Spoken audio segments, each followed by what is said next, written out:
নমস্কার সবাইকে, পিয়া উইথ ফিনল্যান্ডের ব্লগটিতে আপনাদের সবাইকে জানাই সাদর আমন্ত্রণ। আশা করছি আপনারা ভালো আছেন, সুস্থ আছেন, আমরাও ভালো আছি।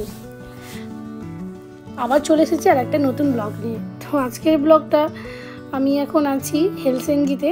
তুর্কু থেকে হেলসিঙ্কি চলে এসেছি। কাল আমাদের দেশে যাওয়ার ফ্লাইট আছে সকালে। তো আজ একটা আমরা হোটেলেই থাকবো আর একটু ঘুরে দেখবো আমাদের ফিনল্যান্ডের রাজধানী হেলসিঙ্কিকে। আগেরবার যখন এখান থেকে রওনা দিয়েছিলাম তো আমি তখন দেশ থেকে একবার এসেছি, তখন আবার সঙ্গে সঙ্গে ফ্লাইট থেকে নেমেই আমাদের বাস ছিল, তো সেভাবে ঘুরে দেখা হয়নি। তাই এবার একদিন আগে এসেছি যাতে একটু ঘুরে দেখতে পাই। তো হোটেলে উঠে স্নান টান করে খাওয়া দাওয়া করে একটু ঘুমিয়ে আমরা বেরিয়ে পড়েছি শহরটাকে একটু দেখতে। যেহেতু এখন সামার ভ্যাকেশন, সামার চলছে, তাই এখন না একটু দিনের আলোটা বেশিক্ষণ থাকে, বেশি মিড নাইট অবধি থাকে। যেটাকে আমরা মিড নাইট বলি, ততক্ষণই থাকে আমাদের দিনের আলো। মোটামুটি এই আলো যেতে যেতে 12:30 সাড়ে 12টা বেজে যায়। তার জন্য অনেকটা বেলা, তাই অনেকক্ষণ দেখতেও পাবো। তবে দোকানপাট কিন্তু অতটা খোলা থাকে না, দোকানপাট নিত্য দিনের মতো 10টার সময় বন্ধ হয়ে যায়। তো আজকে আমরা বেরিয়েছি শহরটাকে একটু দেখতে। এত সুন্দর শহর, চারিদিকে বড় বড় বিল্ডিং আর অনেক পুরনো শহর। আর দেখুন ট্রাম, এই ট্রামের স্বপ্ন আমার বহুদিনের। যখন আমরা ওই ফিল্মগুলো দেখতাম, মুভিগুলো, তখন এই ট্রামগুলো দেখলে খুব ভালো লাগতো। আজ নিজের চোখে দেখছি, বেশ ভালো লাগছে। শহরটা এত সুন্দর সাজানো গোছানো আর ভীষণ ব্যস্ততম। দেখছেন রাস্তায় গাড়ি সব সময়, একদম প্রচুর লোকজন। আমি যেখানে থাকি সেখানে যেমন লোক সংখ্যা কম, শান্ত প্রকৃতি, কিন্তু যেহেতু এটা রাজধানী তাই একটু ব্যস্ত শহর, মানুষজনও ছোটাছুটি করছে। তো যেহেতু এখন রাতের দিক, তার জন্য অনেকটা মানুষ কম আছে, কারণ এখন মোটামুটি 8:30 9টা বাজে রাত্রি। লোকজন এখন অফিস থেকে বাড়ি ফিরছে, দোকানপাটও বন্ধ মোটামুটি। এটা হচ্ছে হেলসিঙ্কি সিটি সেন্টার। তো হোটেলটা আমরা সিটি সেন্টারে নিয়েছি, কারণ ওখান থেকে যোগাযোগ ব্যবস্থা ভালো হবে, হয়তো এইভাবে নিয়েছি। যদিও এই দেশে সব জায়গায় আনাচে কানাচে সব জায়গাতেই আপনি যানবাহনের পরিষেবা পাবেন, মিনিটে মিনিটে বাস ট্রাম, কোনো অসুবিধে নেই। তবে আমার এই ট্রামগুলো দেখতে এত ভালো লাগছে, কি সুন্দর দেখতে ট্রামগুলো। এটা হচ্ছে বাস স্ট্যান্ড, দেখুন কালারফুল ট্রাম, কি দারুণ লাগছে। কলকাতাতে 1-2বার চেপেছি, কারণ এখন তো সেই ট্রাম উঠেই গেছে। এদেশে আবার নতুন করে ট্রাম দেখতে পেলাম। প্রচুর ট্রাম লাইন, প্রচুর ট্রাম চলে এখানে এরকম। আর বিল্ডিংগুলো ভারী সুন্দর দেখতে, অনেক পুরনো কিন্তু কি সুন্দর দেখতে, আর এত বহুতল বিল্ডিং। আর আমার ছেলে তো এই খাবার দোকান দেখলেই ওর খিদে পেয়ে যায়, সে যেখানেই হোক না কেন। একটা বার্গারের স্টল ছিল, দেখে তার খিদে পেয়ে গেছে, এখন সে খাবে। কিন্তু কিছুক্ষণ আগেই আমরা লাঞ্চ করে আসলাম। তারপরে একটা শপিং মলে ঢুকেছি। বোন বলেছিল ও দেশ থেকে আসার সময় আমার জন্য বেরি নিয়ে আসতে, যেমন স্ট্রবেরি, ব্লুবেরি, রাসবেরি। তো আমি যেখানে থাকি ওখান থেকে আনিনি, কারণ হচ্ছে এখানে তো আরও দূর, অনেকটা দূর হয়ে যাচ্ছে। তো অতদিন যদি ভালো না থাকে, তো হেলসিঙ্কিতে তো থাকবো, রাতের দিকে নিলে সকালে ফ্লাইট ধরবো, আশা করি ভালো থাকবে, এইভাবে ভেবেছিলাম এইখান থেকে নেব। তাই সেই উদ্দেশ্যেই শপিং মলে আসা।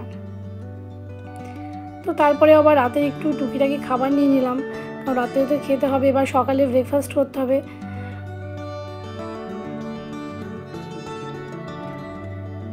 এখানে আবার এই কোকাকোলা বা এরকম ধরনের ড্রিঙ্কসগুলো ভীষণ পাওয়া যায়, মানুষ খায়ও প্রচুর।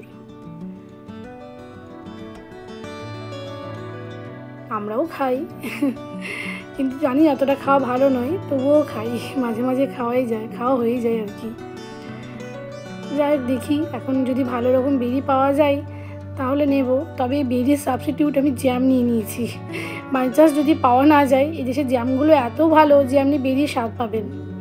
স্ট্রবেরি, ব্লুবেরি যে কোনো জ্যাম নিলে আপনার মনে হবে যে ওখানে গোটা গোটা বেরি দেওয়া আছে, কারণ ভীষণ কম সুগারে থাকে এবং ভীষণ ভালো।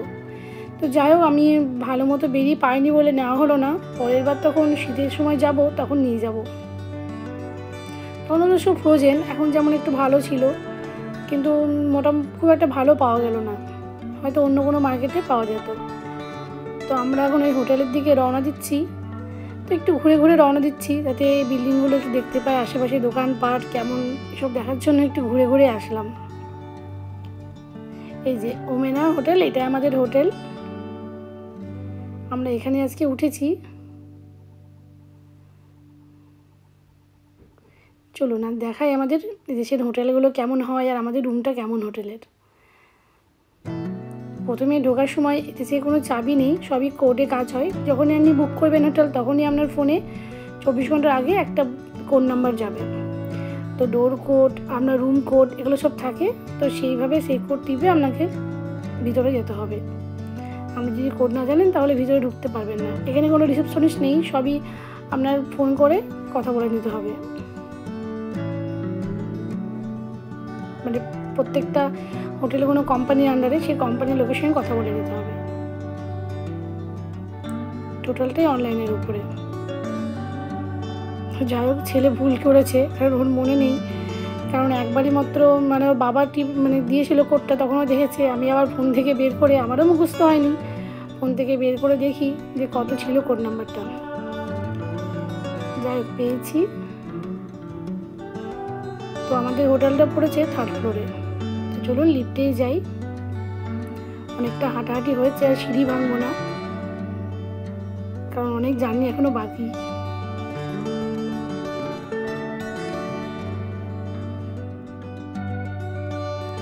অনেক বহুতল হোটেল দেখলাম, তবে আমাদের হোটেলটা বহুতল নয়, 4 তলা, কিন্তু অনেকটা মানে এলাকা জুড়ে আর কি, বেশ রাউন্ড শেপের অনেকগুলো রুম চারিপাশে রয়েছে। এটা দেখে বুঝতে পারলাম বেশ ভালো হোটেলটা। কিন্তু যাই হোক, রুমের অবস্থা খুব একটা ভালো নেই। কারণ আমরা সেই সকালে উঠেছি, তো তারপরে এখানে স্নান টান করেছি, ঘুমিয়েছি, তো একদম চারিদিকে জিনিসপত্রও ছড়ানো ছিটানো রয়েছে। এখানে আবার ফ্লোরে ঢুকতে গেলেও এই 3rd ফ্লোরের এটা কোড নাম্বার দিতে হবে একটা। ভীষণ সিকিউরিটি, কোনো লোক দেখতে পাবে না, সব সিকিউরিটি এখানে মেশিন দ্বারাই মানে চালিত হয়, যেমন সিসিটিভি ক্যামেরা, কোড এরকম ধরনের। আর এই রুম নাম্বারে সবচেয়ে ভালো লেগেছে, দরজাতে বেশ বড় বড়োভাবে রুম নাম্বারগুলো লেখা আছে, দূর থেকে দেখা যায়। দেখুন, দূর থেকে আমাদের ওই 326 দূর থেকেই, মানে অনেক দূর থেকে দেখা যাবে আমাদের রুমটা। এই রুমের কোড আবার আলাদা। রুমটা বেশ বড়। তো আমার আবার এই দেশে প্রথম এই হোটেলে থাকাটাও প্রথম, কখনো আমাকে হোটেলে স্টে করতে হয়নি, তাই আমার এদেশের হোটেল সম্পর্কে কোনো অভিজ্ঞতা ছিল না।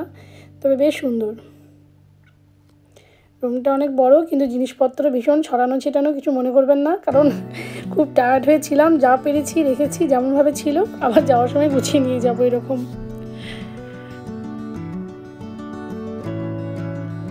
তো ঘুমিয়েছিলাম সবাই, তাই বিছানাগুলো ওইরকমভাবে এলোমেলো হয়েছে।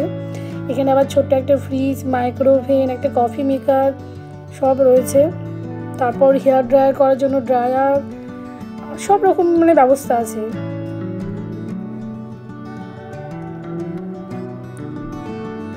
যাই হোক, ভীষণ ভালো, একদম নিট অ্যান্ড ক্লিন, কোথাও একটু নোংরা নেই, কোথাও কিচ্ছু নেই।